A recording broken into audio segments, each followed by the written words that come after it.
Exode au chapitre 37. Betsaleel fit l'arche de bois d'acacia, sa longueur était de 2 coudées et demie, sa largeur d'1 coudée et demie et sa hauteur d'1 coudée et demie. Il la couvrit d'or pur en dedans et en dehors, et il y fit une bordure d'or tout autour.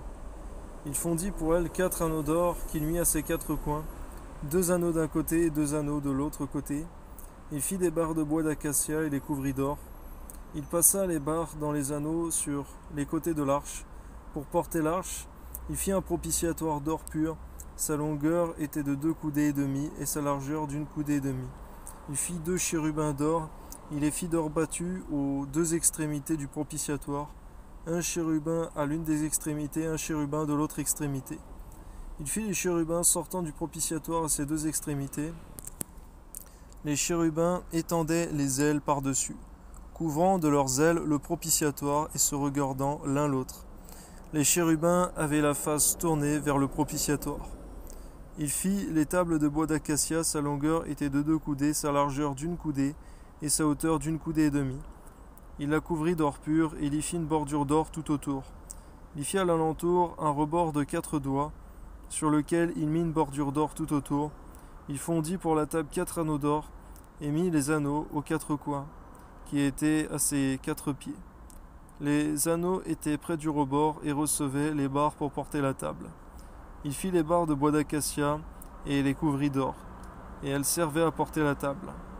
Il fit les ustensiles qu'on devait mettre sur la table, ses plats, ses coupes, ses calices et ses tasses pour servir aux libations.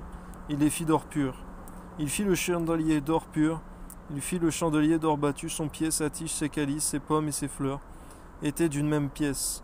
6 branches sortaient de ses côtés, 3 branches du chandelier de l'un des côtés et 3 branches du chandelier de l'autre côté. Il y avait sur une branche 3 calices en forme d'amande avec pommes et fleurs, et sur une autre branche 3 calices en forme d'amande avec pommes et fleurs. Il en était de même pour les 6 branches sortant du chandelier. À la tige du chandelier, il y avait 4 calices en forme d'amande avec leurs pommes et leurs fleurs.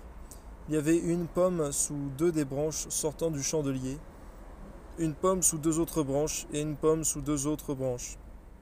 Il en était de même pour les 6 branches sortant du chandelier.